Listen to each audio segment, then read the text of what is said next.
He vanished without a trace in 1984. No witnesses, no clues, just silence. But what was uncovered 6 years later turned a cold case into the town's darkest legend. This isn't just a mystery. It's a ticking clock, a buried secret, and a story that will haunt you long after it ends. Hit subscribe and stay with us, because the final twist is something you'll never see coming. The air was thick with early autumn stillness the morning of October 12, 1984, in Ashford Hollow, Pennsylvania, a small wooded township where nothing ever happened until it did.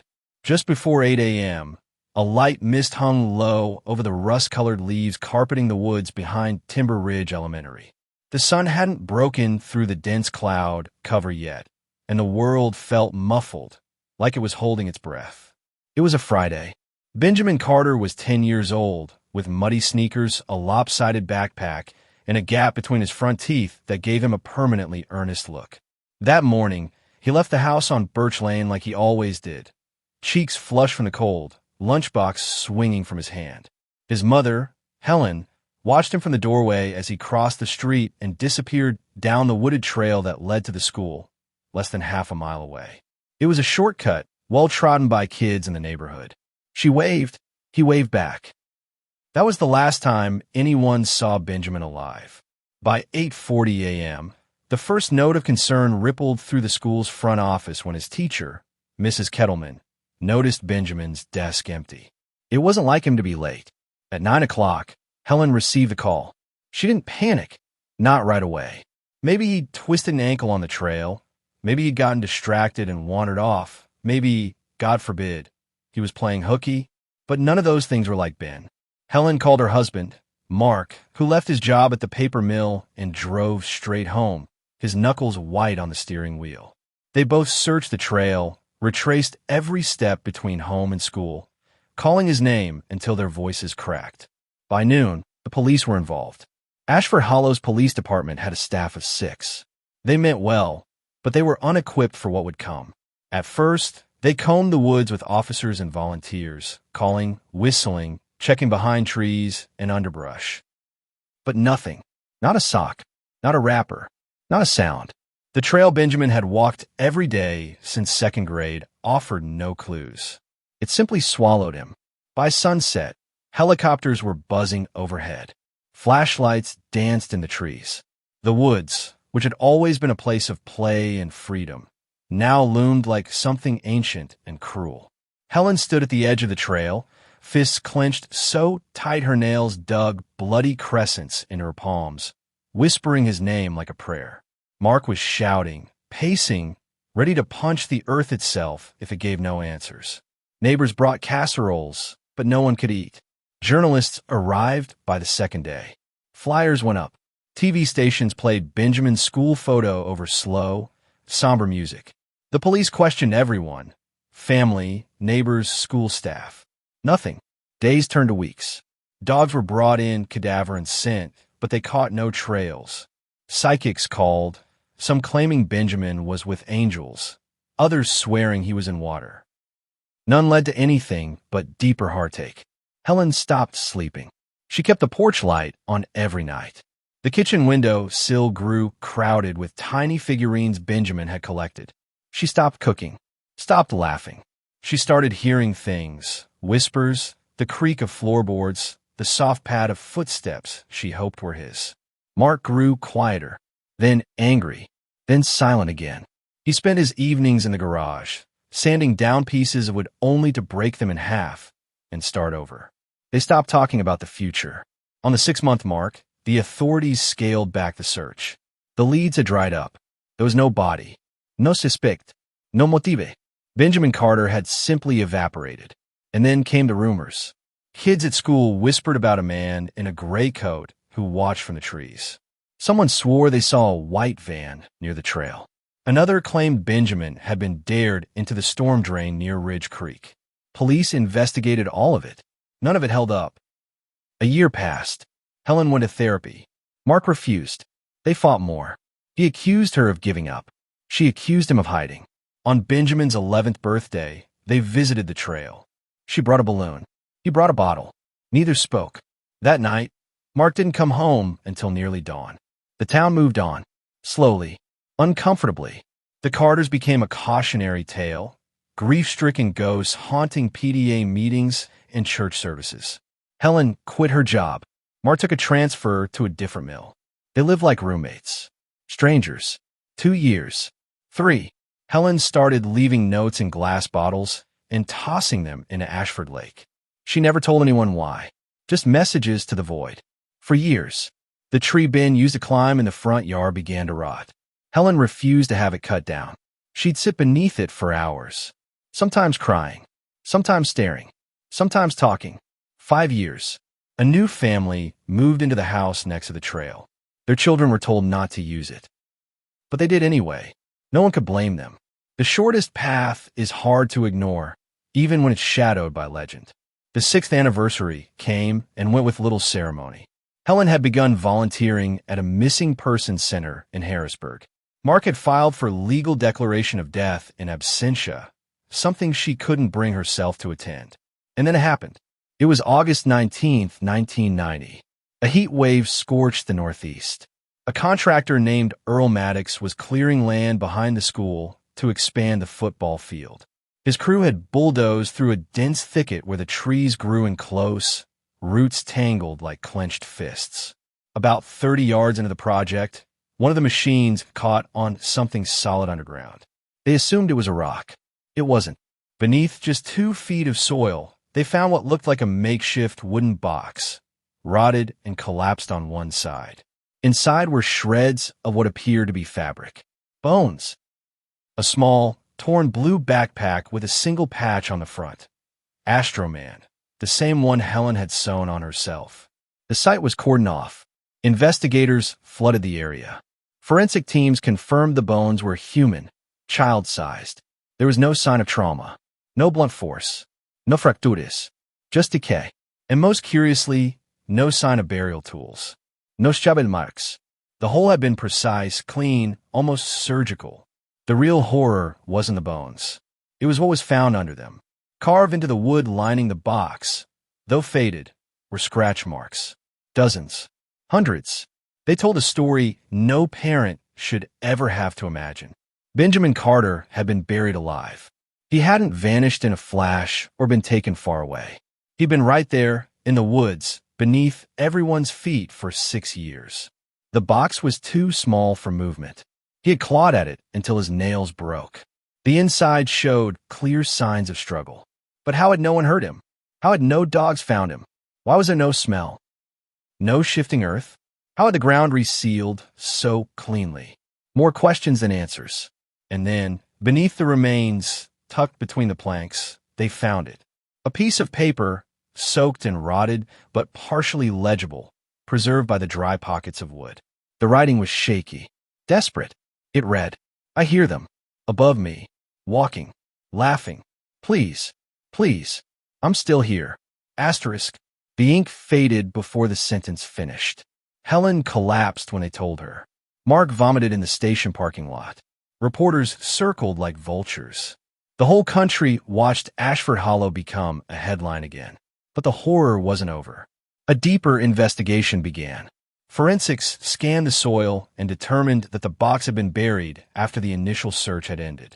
Meaning, Benjamin hadn't been taken on the day he disappeared. He had been kept somewhere. Hidden. Alive. For days. Weeks. Maybe longer. Then buried. They examined the scratch marks on the inside of the box. Blood traces. Tissue. Everything pointed to a slow, panicked suffocation. Not from soil, but from air slowly thinning in a sealed coffin underground. Which meant someone knew. Someone waited until the searches ended, until everyone moved on, and then returned to bury him, carefully, quietly, with surgical precision. That someone may have walked among the search parties, may have spoken with Helen, shared her coffee, stood beside her under the trees. And if they did it once, the fear came back. Not just grief now, but dread. Who had been watching all along? Why Benjamin? And were they still watching? 6 years after a boy vanished without a trace, the town of Ashford Hollow found more than bones. It found its nightmare was just beginning. Ashford Hollow changed after that. You could feel it in the way people avoided each other's eyes at the grocery store, the way conversations stopped the moment someone entered the room. Everyone was afraid to say it aloud, but they were all thinking the same thing. Someone among them had taken Benjamin Carter, hidden him, then buried him alive beneath the woods they all called home. Helen stopped going outside for a while. She couldn't bear the pity, the whispers, or the silence that followed her wherever she walked. What haunted her more than the finality of her son's death was the knowledge that he had been there, within reach, suffocating under their feet while they lit candles, cried to reporters, and clutched each other in prayer. The neighbors avoided the Carter home like it was cursed. Halloween came and went, without a single knock at the door.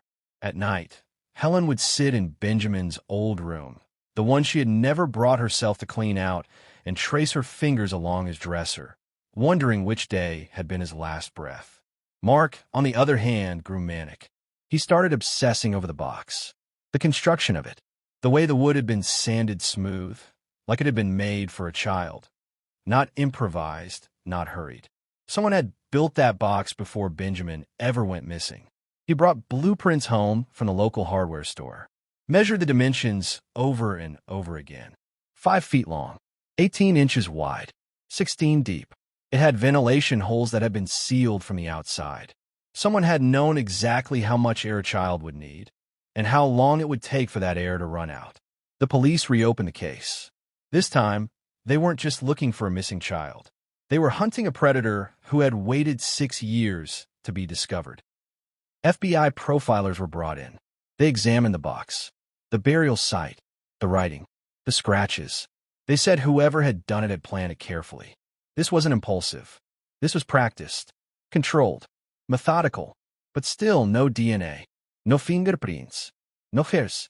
Whoever buried Benjamin had worn gloves, used tools that left no marks, and had chosen a spot so specific, so remote, it had escaped every K-9 team and helicopter sweep for miles.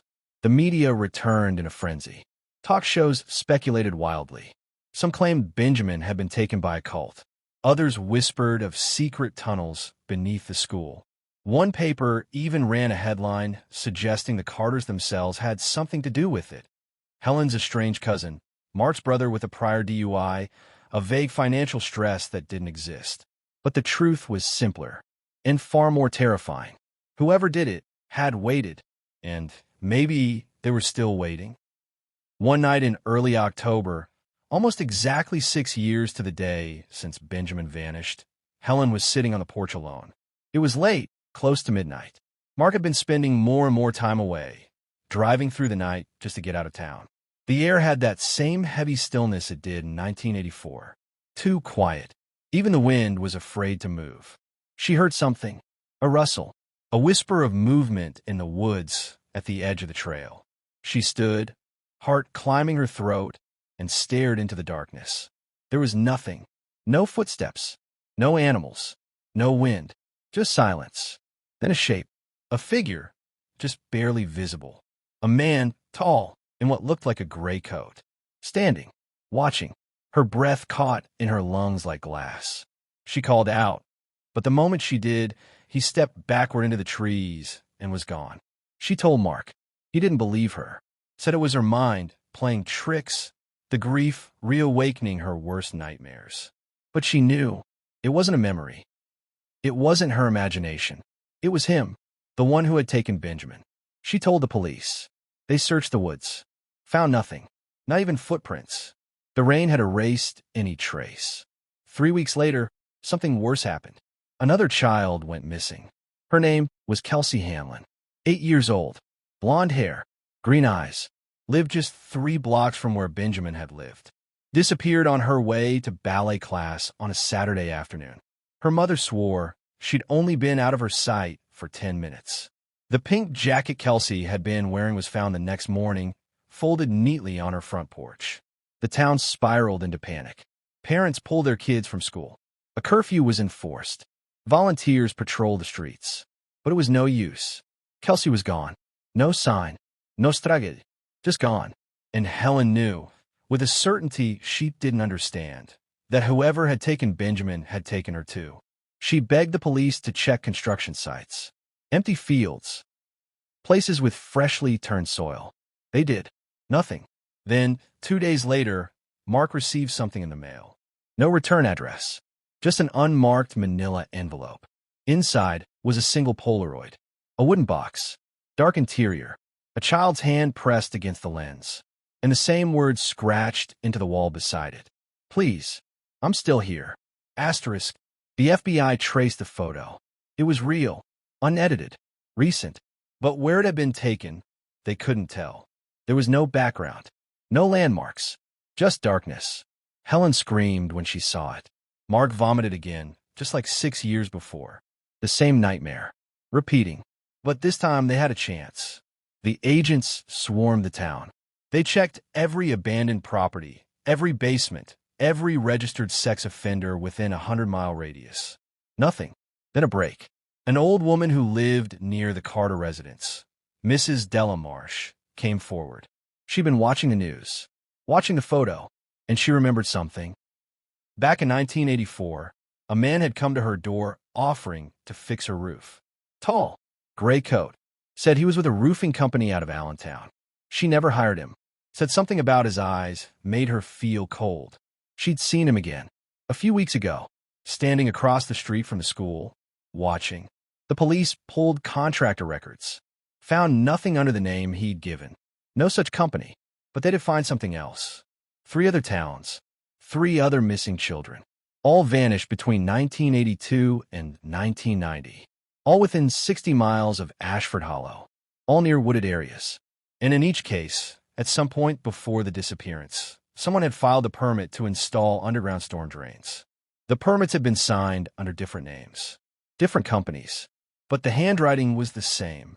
The killer hadn't just buried them. He'd built the graves before he chose the children. A predator who planned years ahead, who stalked towns, installed infrastructure beneath their feet, then chose his victims, hid them where no one thought to look, asterisk below asterisk the surface of the ordinary. The FBI now believed they were hunting a serial offender, one who moved like a phantom, built his own graves, monitored his victims, and maybe, just maybe, was still inside Ashford Hollow. Helen couldn't sleep. She kept hearing Ben's voice. That last note he'd written, scratched out in desperation. Asterisk, I hear them. Above me. Asterisk. And now, someone else was below. Kelsey. Still alive. Still waiting. Still scratching. Then, another letter came. This one wasn't mailed. It was slipped through their door in the middle of the night. No envelope. No name. Just one sentence on a torn sheet of notebook paper. You buried him again. So I made another.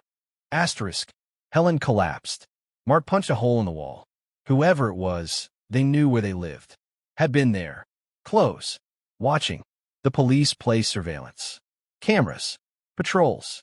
But days turned to weeks, and nothing happened. No one was seen. No one heard. No one came. Until December 14th. Mark disappeared. He never came home from work. His car was found in the mill parking lot. Keys still in the ignition. His wallet on the passenger seat. A sticky note on the dashboard. You want answers? Dig deeper. Asterisk. He hadn't run. Helen knew it. Not after everything. He had been taken. And now, she was alone. Again. With the town shrinking away. With whispers returning. With no one left to believe her. But she wasn't going to wait. Not this time. Helen didn't call the police right away. Not when she found Mark's car. Not when she saw the note. Something inside her shifted. Broke.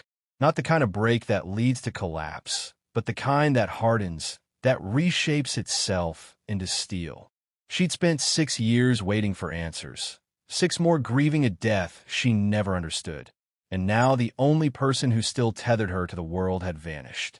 She didn't need more questions. She needed blood.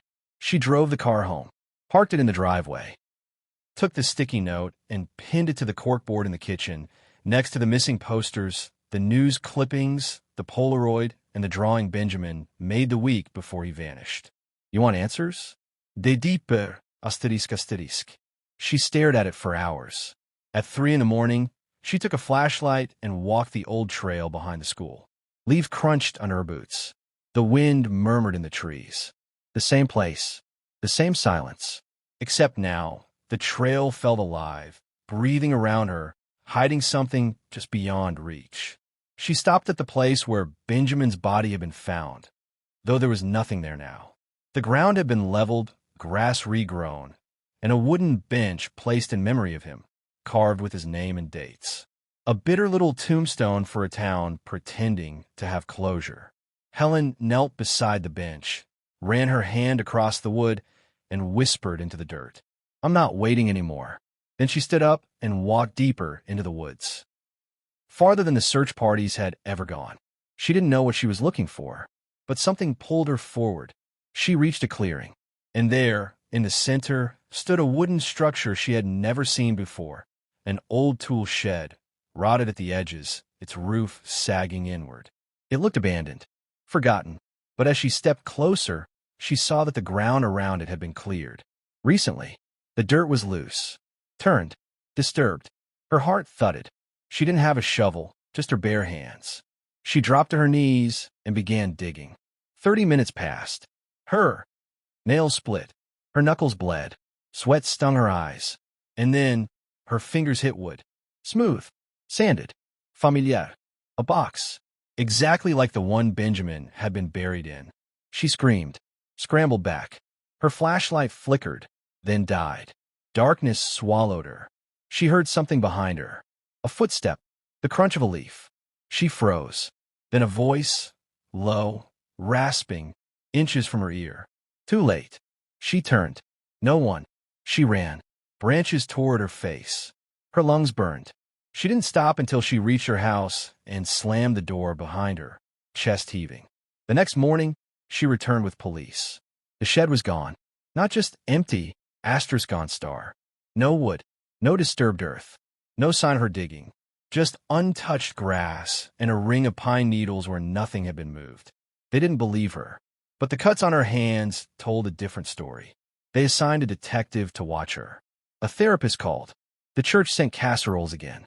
Everyone assumed she was breaking down. But Helen wasn't crazy. She was being hunted. Or worse, tested. She went into Mark's garage, where he kept his notebooks, his blueprints, his diagrams of the burial box. She studied everything. Read every word, every theory. And she found something he had circled multiple times. Route 73, Redfield Woods. Drain Site 14, asterisk, asterisk. It meant nothing to her at first. But then she remembered, back in 1983, a series of storm drains had been installed throughout the county. One ran directly beneath Redfield Woods, a place that had since been closed to the public after a massive sinkhole collapsed part of the trail. She drove there the next morning, cut through the chain-link fence, followed the overgrown path until she found it. A large, rusted manhole cover, half hidden beneath fallen leaves and pine needles. She pried it open. The ladder beneath was rusted, but still intact. She descended. The air smelled of rot and whetstone. Her flashlight beam cut through the pitch like a blade. The drain was narrow, just tall enough to crouch. The walls were lined with moss and graffiti, some of it fresh. She followed the tunnel for what felt like an hour, until she saw something that made her stop cold. A door, wooden, old, in the middle of a concrete sewer. She pushed it open and found a room underground, built by hand, wooden walls, shelves, a cot, blankets, a lantern, an old TV, empty food cans, crude drawings taped to the wall, stick figures, a house, a tree, a sun, and in the corner, a child's shoe. She dropped to her knees and picked it up. It was Kelsey's. She turned to run, and then she heard the door creak shut behind her. She spun around, but no one was there. The door stayed closed. She banged on it, screamed, kicked, then footsteps above her. Faint, careful. Something dripped. She looked up. Water? No. Blood.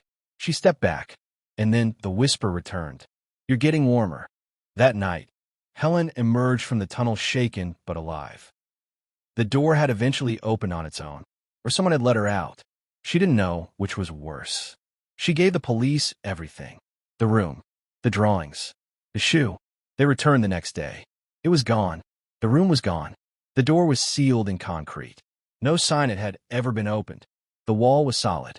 No wood, no cot, no shoe. And now, no one believed her. not even the FBI, but they kept Mark listed as a missing person. And Kelsey, too. A week later, she received another envelope. No return address. Inside, a photo.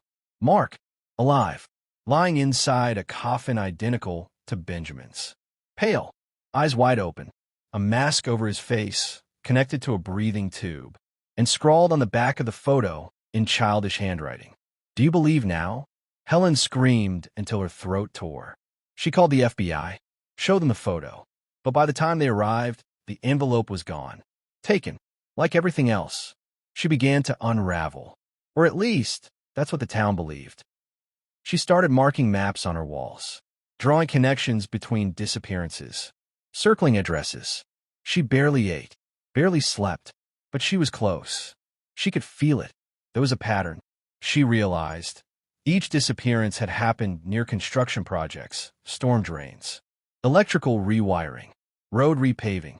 It wasn't about the children. It was about the ground. He was building something, using towns like his canvas. And the children? They were just signals, markers.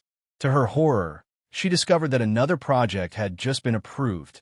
A new water pipeline under Ashford Hollow Elementary. Scheduled to begin in 3 weeks. And she knew. He was going to do it again, Star. She went to the school board. They laughed her out. Went to the police. They wrote her off. She even tried contacting news stations, but no one took the story of the grieving, hysterical mother seriously anymore. She was alone. Again. Until the night of January 3rd. When her doorbell rang at 2:12 a.m., she opened it. And there, on her porch, was Kelsey Hanlon. Dirty, barefoot, shaking, and very much alive. Kelsey didn't speak when Helen opened the door. She just stood there, trembling on the frozen concrete, her blonde hair tangled with leaves, her skin pale and blotchy under the porch light. Her small hands were blistered and bleeding, and her lips were cracked from cold. Her eyes, God, her eyes looked like they had seen things no child should ever see. Helen dropped to her knees and wrapped her arms around the girl. Kelsey didn't resist. She didn't speak. She didn't cry. She simply let herself be held. Inside, Helen wrapped her in blankets, gave her warm broth, and turned on every light in the house. The police arrived 20 minutes later. Kelsey was alive, but barely. The paramedics rushed her to the hospital, where doctors discovered she was severely dehydrated, malnourished, and suffering from early-stage hypothermia. She hadn't been outside long, a day at most, but what chilled them all wasn't the state she was found in. It was what she kept whispering once she was safe in the hospital bed. "He listens through the walls." The doctors asked what she meant. She said nothing else, just curled up and repeated it under her breath, over and over. "He listens through the walls." The FBI moved in immediately. Every agent that had worked Benjamin's case came back. Helen was finally taken seriously. But even with all eyes on Ashford Hollow again, one problem remained. Kelsey couldn't, or wouldn't, tell them where she'd been. She remembered flashes, darkness, a wooden room, water dripping from the ceiling, a voice that hummed lullabies through a speaker in the wall, food delivered on a tray with no one ever entering, a television that only played static. She remembered being told that she would be forgotten, just like the boy before her. She remembered screaming and hearing footsteps above her. But no one ever answered. She remembered the box, the one they put her in when she disobeyed. Helen sat by her side for hours, holding her hand. Kelsey looked at her sometimes, like she knew her, like she'd seen her face before, in a photo, in a memory, in a prayer whispered underground. Then, on the 4th night, Kelsey said something different. Right before she fell asleep. Just one sentence. "He made me choose." The next day, the town exploded with news of her return. Reporters lined the sidewalks. Microphones everywhere. Ashford Hollow was back in the headlines. And yet, Mark was still gone. Helen stayed out of the press. She didn't care what anyone thought anymore. All she cared about now was following the only real lead she had, the pipeline construction scheduled beneath the elementary school. The timeline was moving up. Permits had been approved. Trucks would arrive in 2 weeks. She went to the site, stood behind the fence, and stared at the spot marked for excavation. It was the exact stretch where Benjamin used to walk every morning, where he was last seen, where the dirt was quiet and undisturbed now. But Helen could feel something beneath it. Not just another box. Something bigger. She took out her map again. The one Mark had started. The one she'd filled in over the months. Lines connected all the disappearances. Not just in Ashford Hollow, but across neighboring towns. And every single location had one thing in common. Underground construction. Storm drains. Pipelines. Fiber optic cable. Anything that gave someone a reason to dig. To go unnoticed beneath the surface. She drove to Redfield again. To the drain tunnel. This time she brought tools. A flashlight. Chalk. Rope. Her fingers traced the wall where the wooden door had once been. She tapped. Solid. But there, faintly, a hollow echo. She marked it. Drove home. That night, someone broke into her house. It didn't take anything. They didn't move anything. They just left something behind. In the middle of the kitchen table, a walkie-talkie. She stared at it for hours, terrified to touch it. It was old, dusty, faintly smeared with dried mud. At 2:14 a.m., it crackled to life. No greeting, no name, just breathing. Then a voice. You wanted to dig deeper. Let's see how deep you'll go. The walkie snapped off. She grabbed her coat and keys and ran. Back to the trail. Back to where it all started. The woods were colder than before. Bare trees reaching up like skeletal hands into the sky. The moon was full and distant. The wind didn't blow, it whispered. She returned to the same clearing. This time, there was a shed, standing exactly where she had seen it before, but now open. A soft light flickered inside. She stepped in and saw a trapdoor. She hesitated for only a moment before opening it. A ladder descended into darkness. She climbed. 15 feet down, her boots hit packed earth. And a tunnel. This one wasn't concrete. It was hand-dug, reinforced with wood. Lights strung up like Christmas bulbs led her forward. The air was musty, metallic. She followed the tunnel. It twisted and sloped downward, deeper, until she reached a chamber. Wooden walls, a cot, blankets, the drawings again, stick figures, trees, one that looked like a boy in a box. Then, on the far wall, photos. Of her, of Mark, of Benjamin. Photos of them at the grocery store, on the porch, at the park. Years' worth of surveillance. Pinned to the wall like a shrine. Then she saw it. A second tunnel. She followed it and walked straight into a room filled with boxes. Not one, not two, 6. Some open, some sealed, some small enough to be empty, some not. She froze. Then a whisper, not from behind, but from beneath her feet. Top, top, top, asterisk. 3 slow knocks. Her knees buckled. She dropped to the floor, ear against the dirt, and heard it. A voice. Faint. Desperate. Helen. She dug with her hands, screaming his name. Asterisk Mark? Asterisk. No answer. Just one more knock. Then silence. She screamed. Begged. Cried. Nothing. She ran back through the tunnels. Out through the woods. Back to her car. By the time she returned with police, it was gone. The shed. The tunnel. The boxes. All of it. Gone. Just a clearing. Just leaves. Just silence. 2 nights later, the walkie-talkie crackled again. Same voice. This time calm. Measured. You were close. But you still don't see. It was never about the children. She whispered back. Then what was it about? Silence. Then, the pattern. The message. You were the key, Helen. You were always the key. Then static. The walkie shut off. She threw it against the wall. It didn't break. The FBI didn't believe her. The town called her cursed. Kelsey was moved to a secure location. But Helen? She knew it wasn't over. Because deep in her bones, she could feel something moving under the ground. Waiting. And Mark? He was still alive. She had heard him. She would not stop. Not again. Even if she had to dig through hell. Because someone had spent years planning this.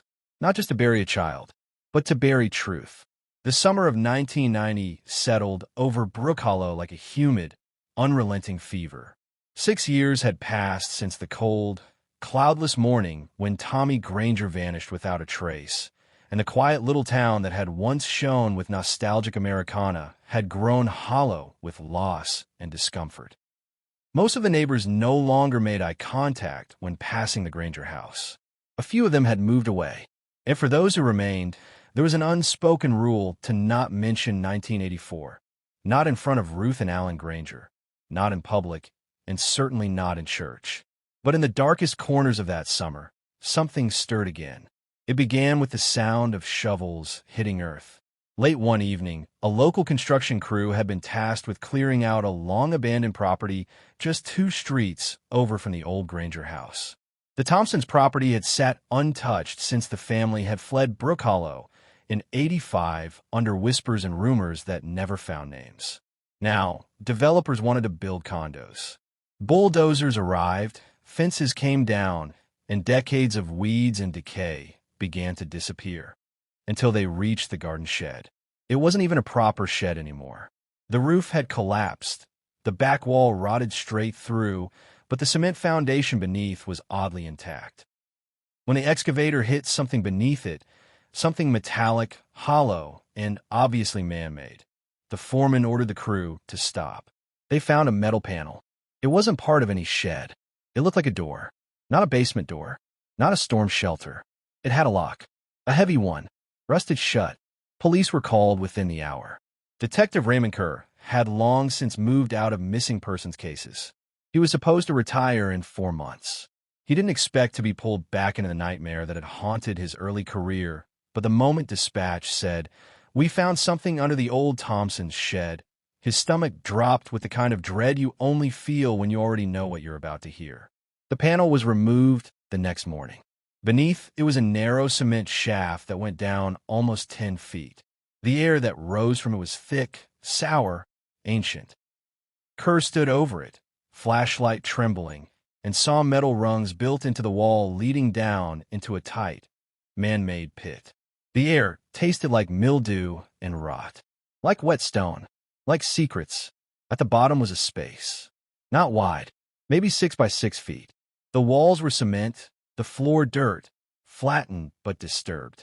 And embedded into one wall, under years of grime, was a name, scratched over and over into the concrete with a piece of metal wire, still lying on the ground. Tommy G. Kerr had to sit down. His hands shook. The search team went to work with gloves, tools, and floodlights. By dusk, they had uncovered more than just a name. What they found horrified them. There were food wrappers, old juice boxes, toys, a single blue sneaker, mold-eaten and crumpled inward, a stack of drawings, barely legible, preserved in a small tin lunchbox. Crayon images, childish, frantic, depicting dark rooms, ladders, shadows outside walls. One picture had what looked like a face. A pale, round one in a black hood with 2 pinprick eyes. And above it, in red, the word, Watcher. They didn't find a body, but there were bones, animal bones, and beside them, a tiny stuffed bear, water-damaged, worn, and unmistakably the one Ruth Granger had sewn for Tommy when he turned 7. DNA testing took 3 weeks, but by the time the results came back, the Grangers had already moved back into the public eye. The media exploded with headlines. Asterisk, break in 1984 missing boy case. Asterisk, secret cellar found beneath shed. Asterisk, Tommy G.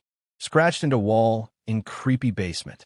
Asterisk, for Ruth and Alan, it was like being forced to open a wound that had never fully healed. Reporters camped outside their home. Friends they hadn't heard from in years sent letters, some comforting, some filled with speculation. But Ruth stayed quiet. Alan, however, was the first to speak on record. "I always told myself there had to be something more," he said. "It wasn't random. Tommy didn't just wander off. Someone took him. Someone knew how to hide him." The revelation of the bunker lit a new fire under the Brook Hollow Police Department. The Thompsons, long gone, were located in South Carolina, now under new names. They denied any knowledge.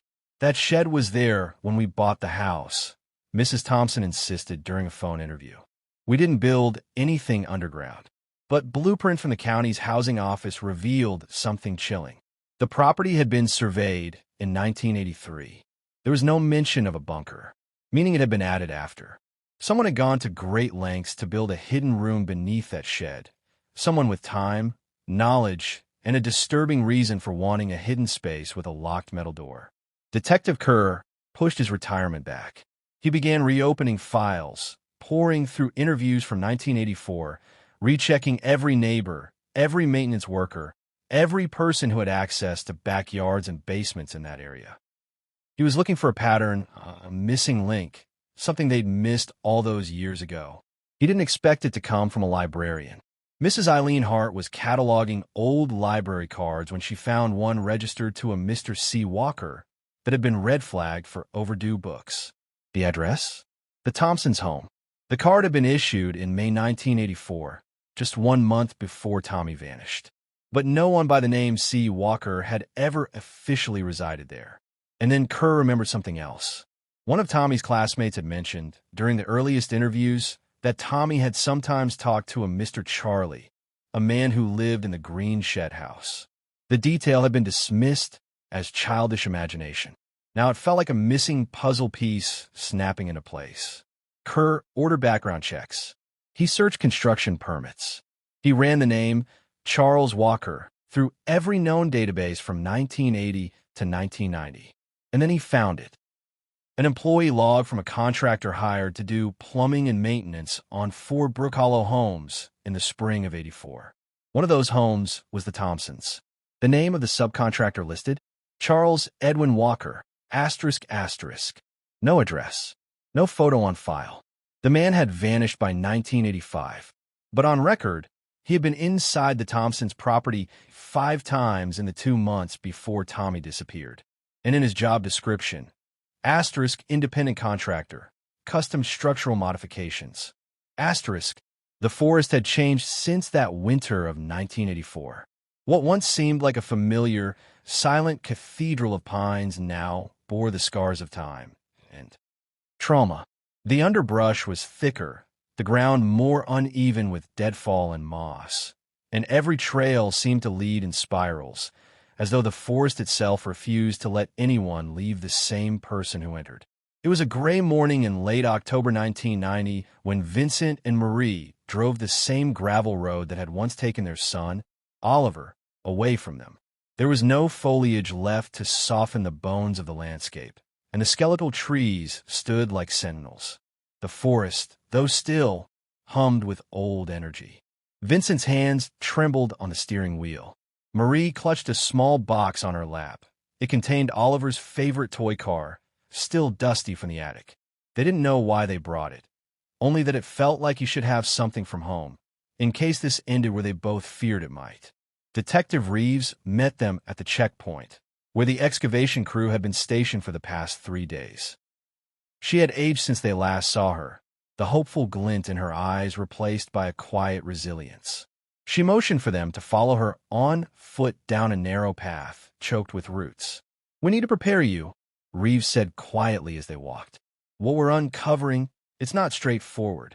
Marie's breath clouded before her lips. "He's alive." Reeves didn't answer right away. "He's something."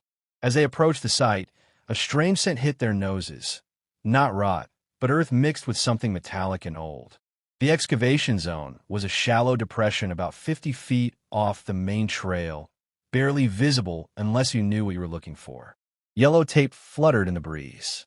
Large plastic tarps covered portions of the pit, and nearby sat a canvas tent filled with files, radios, and boxes. But it was the pit itself that stole their breath. It was roughly 6 feet wide and maybe 7 deep, its sides reinforced with makeshift wooden planks, weathered but sturdy.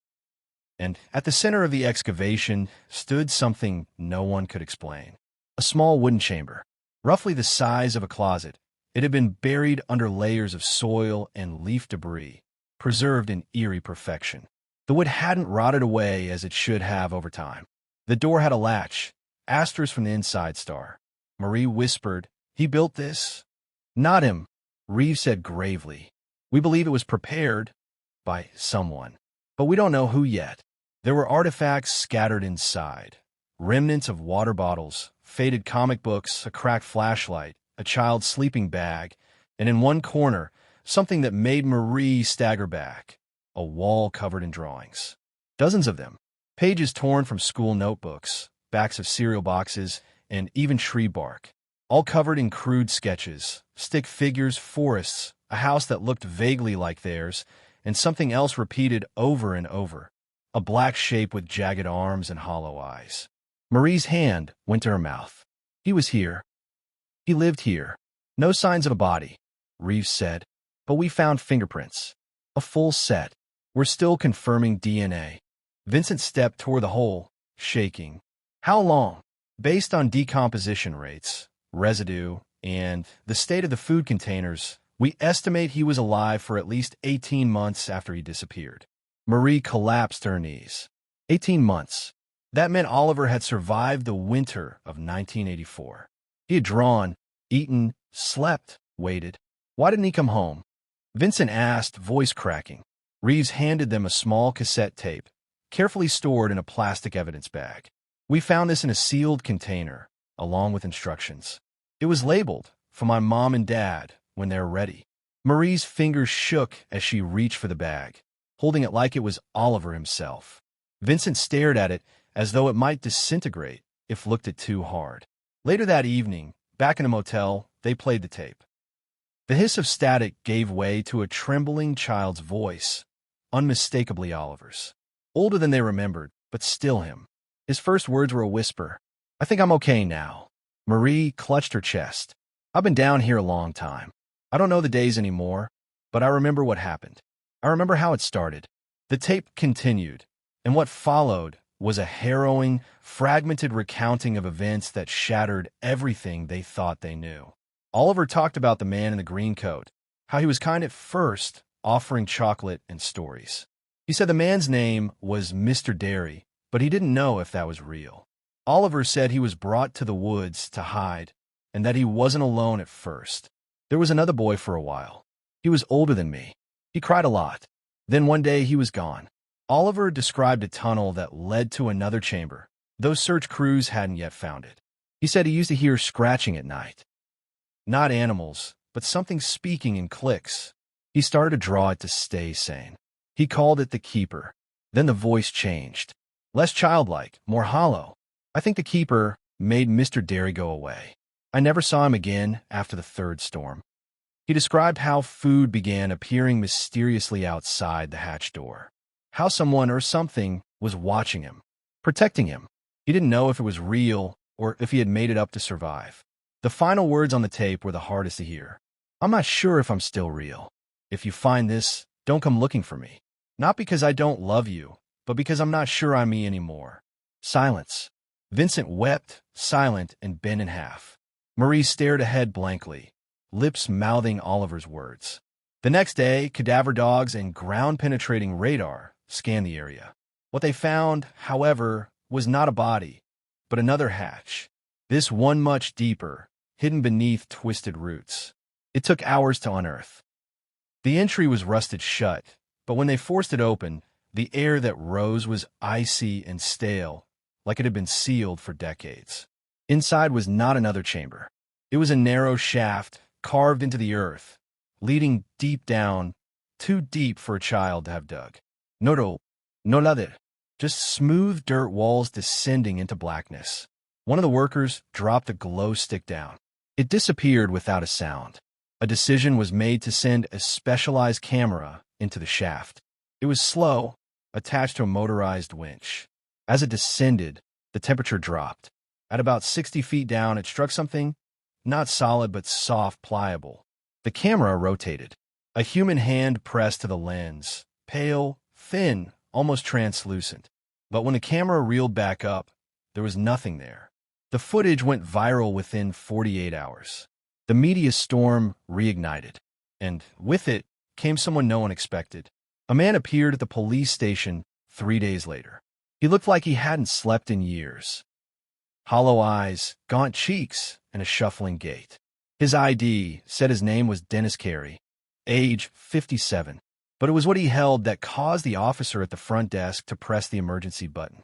A child's blue windbreaker. Inside it, a note. I buried him, but he came back. Please, I'll talk. Just make it stop. Marie and Vincent were called in immediately. When they saw the windbreaker, Marie fainted. It was Oliver's, the one he wore the day he vanished, and stitched into the inside him, something they'd sewn for him years ago. If lost, I belong to Marie and Vincent Hale. I'm their boy. Please bring me home. Dennis Carey confessed to being in the woods that day in 1984. He said he followed Mr. Derry out of curiosity, thinking he was hunting illegally. What he saw, however, broke his mind. He saw Derry lead Oliver into the woods, but when Dennis approached to confront him, both were gone. Moments later, he found a trench, freshly dug. When he peered inside, he saw the boy sleeping in what looked like a coffin, but breathing. Just sleeping. I tried to open it, Carey said, shaking. I swear I did. But something stopped me. My head felt like it was going to split. I ran. He said he came back days later, but the trench was gone. No sign. No footprint. Like the forest had swallowed it. And since then, he claimed Oliver had followed him. Or something wearing Oliver's face. In dreams, in shadows, in mirrors. Always watching. I think I woke something up, he whispered. And I think it wants to come home. What happened on the evening of August 22nd, 1990, defied the already fragile understanding of reality the town of Wainwright had been clinging to for years. It wasn't just the unraveling of a decades-old mystery. It was a confrontation with something far older, far deeper, and far more terrifying than anyone could have prepared for. After the fifth tape, a sixth was discovered lodged in the air vent of the old farmhouse, partially melted and crusted with decades of dust. The casing had warped slightly from heat exposure, but the real inside was intact. It was marked with a number burned into the plastic, 0, not 6. 0. Darren's hands trembled as he slotted it into the recovered tape deck from the basement. Marcus stood beside him, his jaw clenched, heart hammering. The others, Laura, Eric, and even Sheriff Dole, watched with breathless tension. The moment the tape began to play, the air felt wrong, warmer, heavier, charged with something that made the hair on Darren's arms stand on end. Static crackled, louder than before. But beneath it was a voice. A boy's voice. It wasn't a recording. It was a live feed. Is someone there? The voice whispered. Is someone listening? Everyone in the room froze. Darren, his throat dry, leaned toward the speaker. Who are you? I can't see. I don't know how long it's been. They keep changing. They talk to me. They show me things. The boy's voice cracked. Please get me out. Laura gasped and staggered backward. That's Tommy, she said. Oh my God, that's my son. But it couldn't be. Tommy had disappeared in 1984. And this voice sounded like it had never aged a day. Then came the banging. 3 loud knocks. Asterisk, boom, boom, boom, asterisk, from inside the walls of the old house. The group spun around. Silence. Then again, closer this time. Asterisk, boom, boom, boom, asterisk. Sheriff Dole drew his sidearm, yelling out, Who's there? Identify yourself. No response. The tape still played. I'm not alone in here, the voice whispered, distant now, as though receding into an enormous chasm. They're watching. A sudden wail, metallic and sharp, cut through the air from deep beneath the floorboards. And just like that, the tape stopped. The reel snapped mid-spin, spitting film across the deck before going silent. Marcus turned to Darren. We need to go back into the tunnel. No, Laura said, shaking. We've already been down there. We saw what was down there. We saw some of it, Darren said, his voice grim. We didn't go far enough. That wasn't just a root cellar or a bunker. It's something else. A passage. Or a prison. They returned that night, armed with stronger flashlights, rope, maps, and cameras. They descended back into the depths beneath the farmhouse. The entryway that had once led to a dead end now extended further. Much further. At least a quarter-mile into the blackness, the walls began to change. They went from rough-hewn earth to stone, and then to what looked like decaying brick. Water dripped from somewhere high above. The smell was worse now. No longer rot, but something coppery and sterile, like the aftermath of surgery. Symbols etched in the brick glowed faintly under their flashlights. Concentric circles, jagged spirals, and a twisted figure that seemed half man, half insect. None of it made sense. And then they heard it again. The voice. Closer this time. Behind one of the walls. I'm cold. I'm tired. Laura sprinted ahead, ignoring the others. She slammed her fists against the bricks. Tommy. Baby, I'm here. We're here. Mom. A faint response. Clear. Real. They worked frantically to tear the wall down. It crumbled faster than it should have, like it had been waiting. And behind it, a small chamber, lit by a dull, bluish glow from no clear source. And inside was a boy. He was no older than 8, dirty, pale, and thin, his hair matted with dust. He looked up as they entered, blinking against their flashlights. His eyes adjusted quickly. Laura dropped to her knees. Tommy. The boy nodded slowly. You found me. She threw her arms around him, sobbing uncontrollably. Marcus turned to Darren, speechless. But Darren was already backing away. Something was wrong. Something deep in his gut twisted like a knife. Laura, he said carefully, don't move. What are you talking about? She asked, still clinging to the child. His hands, Darren whispered. Look at his hands. They were wrong. Too long. The fingers stretched unnaturally, curling slightly at the ends like talons. The boy blinked and looked directly at Darren, and smiled. It was a smile no child should ever wear.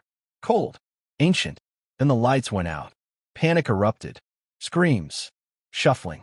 Flashlights dropped and flickering wildly. When the lights came back seconds later, the boy was gone. So was Laura. Sheriff Dole screamed her name into the dark, but only echoes answered.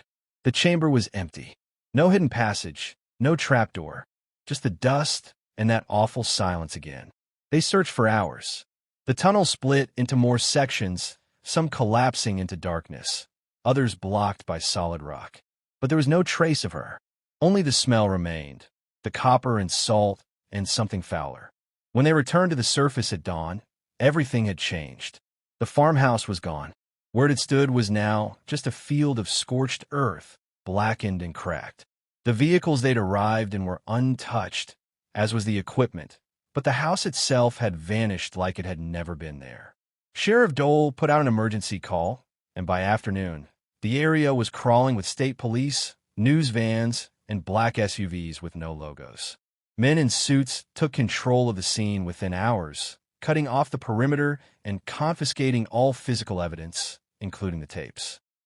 The remaining survivors, Marcus, Darren, and Eric, were separated and questioned for nearly 16 hours. None of them were charged, but they were warned. Not subtly, either. A man who introduced himself only as Agent Cromwell leaned across the table during Darren's final interview. His voice was low and calm. You're going to say this was grief-induced hysteria, a delusion. You went down into an abandoned cellar and got lost. One of you disappeared. End of story. Darren met his eyes. That wasn't her. That thing, it wasn't Tommy either. Agent Cromwell smiled faintly. The government thanks you for your cooperation. And just like that, it was over. No public statements. No headlines. The entire case was reclassified and buried. Even the Wainwright Gazette printed a version that said Laura Price had wandered off and fallen into a ravine. But people in town knew better. Whispers spread. Stories leaked. And every few weeks, someone would report hearing a voice. Usually at night, usually near old foundations or under floorboards, whispering, I'm still here. Darren moved away within months, tried to put it behind him, but the dreams never stopped, nor did the feeling that something had come back with him. Not a person, not even a ghost, a presence. Marcus stopped speaking altogether after that night. He checked into a psychiatric facility outside Denver. The doctor said he'd become fixated on false identities, that he believed he was being followed by his own younger self. He wasn't insane. He was terrified, because whatever they had found down there hadn't just been buried. It had been sealed, and someone or something had opened it. The last time Darren spoke to Eric, his old friend told him something strange. You remember that 5th tape? He said over the phone. The one with the reversed voices? Yeah, I reversed the reversal. Darren's stomach dropped. What did it say? Eric's voice cracked. It wasn't the kids talking. It wasn't even English. Then what was it? I don't know. But I heard my name. And yours. Said we'd open the door. That we'd let it out. Said we were next. The line went dead after that. Eric's number was disconnected 2 days later. Darren never heard from him again. And every now and then, in the dead silence between midnight and dawn, Darren would awaken, cold sweat soaking his skin. Because beneath his bed, just under the floorboards, he sometimes heard a soft, scratching sound. Like long fingers, trying to find their way back up. Trying to remember how to open the lock. Trying to come home. The silence that followed was the kind that held breath, pressed against lungs, and waited for the world to either collapse or restart. After the last audio tape had been played, revealing a voice many had not heard in decades, the room where investigators sat went unnaturally still. Officers, psychologists, and even seasoned federal agents stood frozen. Because that voice, it didn't belong to the past. It was recent. Too recent.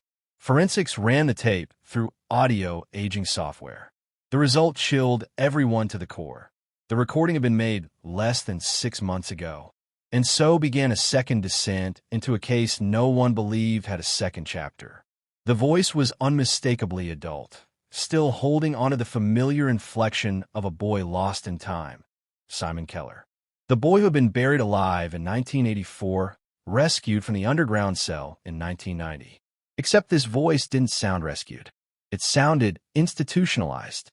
In the audio, Simon was narrating an experience, not for 1984, but one that appeared to be ongoing. He spoke cryptically about the white corridors, about the man with no mouth, and the metal room with no clocks. There was mention of experiments, of drugs that made you dream for days, of machines that recorded your fears. The last sentence was whispered, barely audible, and it made the tape operator weep. Asterisk, they buried me again. But not in soil this time. Asterisk. Investigators assumed it was some elaborate hoax, a sick trick, perhaps even a delusion from Simon himself. But the more they probed, the more they realized something deeper, darker, was clawing its way out from beneath decades of deception. A team was formed, a joint task force including members of the original 1984 investigation, now older, more bitter, but no less determined. At the heart of it was Andrea Keller, who had never stopped believing that something still wasn't right. Her son's eyes had always been hollow. He didn't cry when he came home, didn't hug her, didn't react to anything the way a traumatized child might. She remembered one night in 1992 when he had stood at the window, his eyes glowing faintly in the moonlight, whispering in a voice that wasn't his own, "Mom, they're still listening." Andrea had buried that memory for years, locking it behind medication, silence, and wine. But now it resurfaced like rot beneath old floorboards. Following the coordinates found on the audio tape, a string of numbers repeated between breaths, authorities arrived at a facility buried deep in the forests of northern Washington. On paper, it was listed as a defunct research outpost from the Cold War era. But it was active. Very much so. Black vans blocked access roads. Fencing topped with spiral razor wire surrounded the perimeter. No government logo was anywhere. Only a cryptic triangle insignia carved into the gate. Attempts to infiltrate were met with legal threats, veiled warnings, and surveillance helicopters circling above local police cruisers. A cease and desist order was sent from a legal office with no address. But Andrea didn't care. One night, she vanished. Her car was found parked near the forest trail leading to the facility. In the passenger seat, she'd left a tape recorder and a notebook full of hand-scrawled maps, dates, and names, many of which matched those found on the bodies unearthed during the original investigation. She had gone in alone. For days later, a forest ranger found her staggering out of the woods, barefoot and bloody, her clothes ripped, her hands shaking uncontrollably. She kept whispering a name they hadn't heard before. Thorne. Back in a hospital bed, after sedation, she told them everything. There was no official entry into the facility, but she had found an old maintenance tunnel leading underground. Inside, she described endless white hallways with mirrors for walls, each reflecting not her appearance, but distorted versions of herself, some screaming, some with no eyes. The place, she said, wasn't scientific. It was ritualistic. There were symbols on the floors, circular chambers, People in uniforms, but their faces were blurred, masks, or otherwise inhuman. She saw cages, some empty, some not. She heard recordings playing on loop, of children's voices, of crying, of static. And then she found a room. Room 18. Inside was a bed bolted to the floor, shackles on the walls, and a series of names scratched into metal. Names of boys who had vanished not just in Maine, but across the country from the 1970s to the 1990s. Simon's name was at the bottom, scratched more deeply than the rest. But Simon wasn't there. Instead, there was a man, gaunt, face covered in burn scars, eyes dead and silent, hooked up to a drip and an EEG machine. When Andrea touched him, he opened his eyes and mouthed something she couldn't hear. She leaned in. He said, "They made us forget." And then all the lights went out. Andrea remembered nothing else, only waking up in the woods. Authorities raided the facility a week later, finally giving clearance through a combination of media pressure and legal leaks. But by then, the place had been emptied, sterilized, erased. Only the scratch names in room 18 remained. But Simon wasn't one of them anymore. His name was gone. No trace of him remained in any system, medical, educational, governmental. He had vanished again, not just physically but bureaucratically, like he had been uncreated. Andrea refused to stop.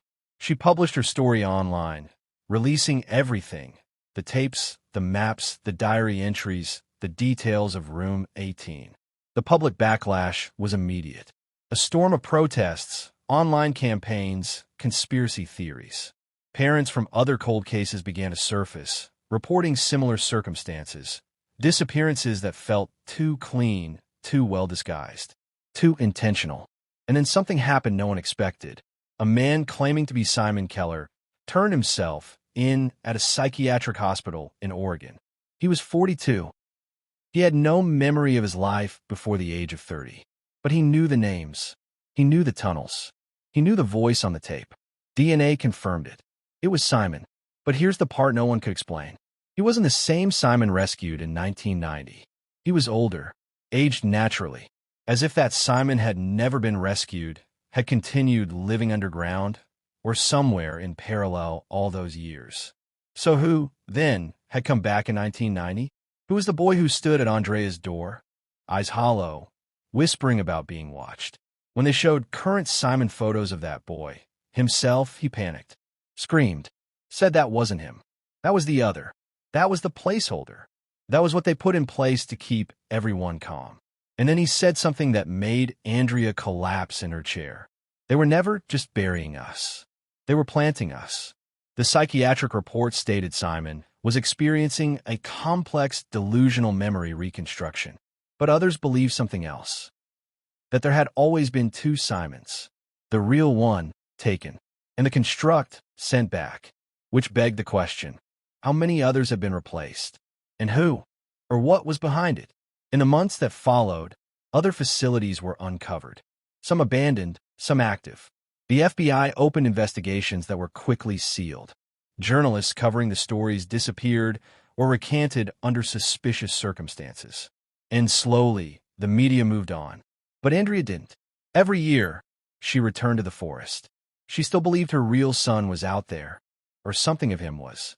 Sometimes, she swore she could hear breathing under the ground.